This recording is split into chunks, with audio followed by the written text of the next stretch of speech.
500 টাকা 1000 টাকা যারা মানুষের ঘরে খায়া লিল্লা খায়া যারা বড় হইয়া বড় বড় কথা বলে এদের কথা এদের কোনো সেন্স কাজ করে বলে আমি মনে করি না। সেক্ষেত্রে যারা লেখাপড়া করে এরা খুব সাধারণ গরিব ঘরের সন্তান, বেশিরভাগ অন্তত 96-7%। এই ছেলেপেলেরা কিছুই বুঝে না হুজুর ছাড়া। এরা থাকে মাদ্রাসায়, খায় লিল্লার টাকা, এরা মানুষের অনুদানে খায়। নিজের জীবন সম্পর্কে এদের যে ধারণা হয় সেই ধারণা হলো হুজুর যা বলে তাই শুনতে হবে। আমি তো মনে করি এখন যদি বেগম রুকিয়া থাকতো আজকের মোল্লা মুন্সিরা তাকে ব্যত্যাঘাত করতো অথবা তসলিমা নাসরিনের মতো দেশ তারা করতো বেগম রুকিয়ার। এদের তো মায়ের পেটে জন্মগ্রহণ করা ঠিক হয় নাই। আমি তো মাকে বলবো এদেরকে পেটে ধারণ করে না মা। এমন জঘন্য বেয়াদব যেই দল লালন করে তাদের ভবিষ্যৎ খুব ভালো হবে না, ভবিষ্যৎ ভালো হবে না। এই না ফরমান ওলামা বিদ্বেষী, আলেম বিদ্বেষী, সে নিজেকেও ডুবাবে, তার দলটাকেও ডুবাবে। আশ্চর্য।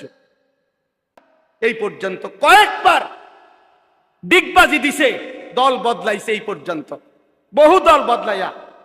তাইলে প্রকাশ্যে টকশোতে আপনার 2 দিন আগে এই অসভ্য বেয়াদব প্রকাশ্যে সারা পৃথিবীকে সামনে রেখে ওলামায়ে কেরামকে তুচ্ছ তাচ্ছিল্য এবং ব্যঙ্গ বিদ্রুপ করেছে। সে বলছে আমরা 500 টাকার মৌলবী, আমরা 1000 টাকার নাকি মৌলবী। আমগরে 500 টাকা দিলে আমরা ওয়াজ বদলায় ফেলি, আমরা ফতুয়া বদলায় ফেলি। নারীদেরকে বলছে তোমরা এই মোল্লাদের সন্তান পেটে ধারণ করবা না।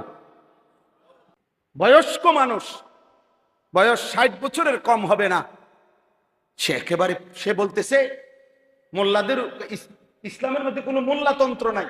ইসলাম এক জিনিস, মোল্লাতন্ত্র আরেক জিনিস। মানে আমরা মোল্লারা হইলাম এক জিনিস, ইসলাম আরেক জিনিস।